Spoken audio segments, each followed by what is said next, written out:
Tehran और Washington के बीच उम्मीदों का जो पुल बांधा गया था वह महज 21 घंटों में ढह गया। जेडी वेंस की अगुवाई में उसकी प्रतिनिधिमंडल ईरान के सामने अपनी रेड लाइन खींचकर वापस लौट आया है, लेकिन उनके हाथ में समझौतों की फाइल नहीं बल्कि करवाहट का पुल है। ईरान ने साफ कर दिया है कि वह अमेरिकी शर्तों के आगे घुटने नहीं टेकेगा, जिससे अमेरिका ने अपनी संप्रभुता के लिए चुनौती मान लिया। कूटनीति की इस विफलता ने यह स्पष्ट कर दिया है कि बातचीत का दौर अब पीछे छूट चुका है। जब बातचीत मेज पर विफल होती है तो उसका फैसला अक्सर रणभूमि में होता है। अमेरिका का खाली हाथ लौटना इस बात का संकेत है कि अब शब्दों की जगह हथियारों की गूंज सुनाई देने वाली है। डील नहीं, तनाव कायम, कूटनीति फेल, ट्रंप की डबल चाल। दुनिया अब डोनाल्ड ट्रंप की मंशा पर सवाल उठा रही है। क्या ट्रंप ने जानबूझकर ईरान को घंटों तक बातचीत के कमरों में कैद रखा ताकि पीछे से अमेरिकी वॉर मशीनरी को एक्टिव किया जा सके? स्मारक विशेषज्ञ इसे धोखे की रणनीति कह रहे हैं। जिस वक्त ईरानी राजनायक शब्दों के जाल में उलझे थे, उसी वक्त पेंटागन के आदेश पर माइंस काउंटर मेजर जहाजों को हॉर्मुज के मुहाने पर उतार दिया गया। यह संयोग नहीं हो सकता। ट्रंप प्रशासन ने यह संदेश दे दिया है कि उनकी प्राथमिकता शांति नहीं बल्कि अपनी शर्तों पर प्रभुत्व कायम रखना है। ईरान को भ्रम में रखकर अमेरिका ने अपनी रणनीतिक बढ़त बना ली है, जिससे अब तेहरान खुद को एक खतरनाक घेराबंदी के बीच पा रहा है।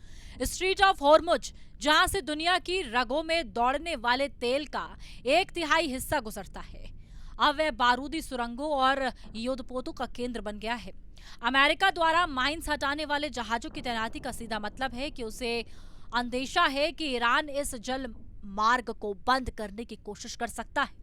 अगर हॉर्मुज का रास्ता रुकता है तो वैश्विक अर्थव्यवस्था का पहिया थम जाएगा।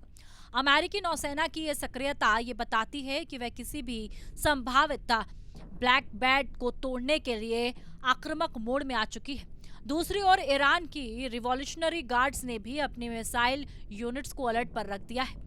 समंदर की खामोशी के नीचे एक बड़ा तूफान पड़ रहा है, जो किसी भी वक्त पूरी दुनिया को सप्लाई चेन को तबाह कर सकता है। बातचीत या रणनीति? हॉर्मुज में बड़ी हलचल, अमेरिकी जहाज तैनात। यह संकट अब केवल 2 देशों की सरहद तक सीमित नहीं रह गया है।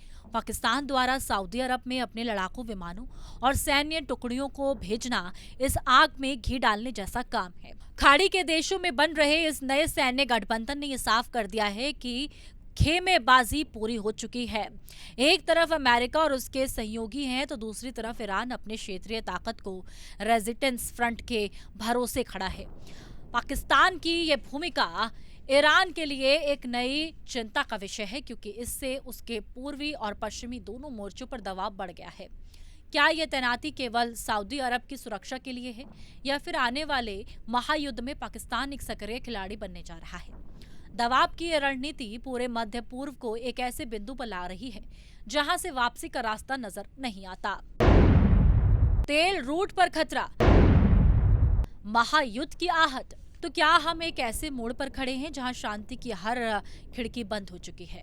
ईरान का आरोप है कि अमेरिका ने जानबूझकर ऐसी शर्तें थोपी जिन्हें मानना किसी भी आत्मसम्मान वाले राष्ट्र के लिए नामुमकिन था। वहीं अमेरिका का तर्क है कि वह केवल अपनी और अपने सहयोगियों की सुरक्षा सुनिश्चित कर रहा है, लेकिन हॉर्मुज में तैनात होते अमेरिकी जहाज और आसमान में गूंजते पाकिस्तानी जेट्स की आवाज कुछ और ही कहानी बयां कर रही है। क्या ये दबाव बनाने की एक नई कलात है या फिर दुनिया को तीसरे विश्व युद्ध की ओर धकेलने की कोई सोची समझी साजिश? आने वाले कुछ घंटे या दिन ये तय करेंगे कि कूटनीति के पीछे छिपा ये बड़ा गेम शांति लाएगा या फिर इतिहास का सबसे बड़ा विनाश।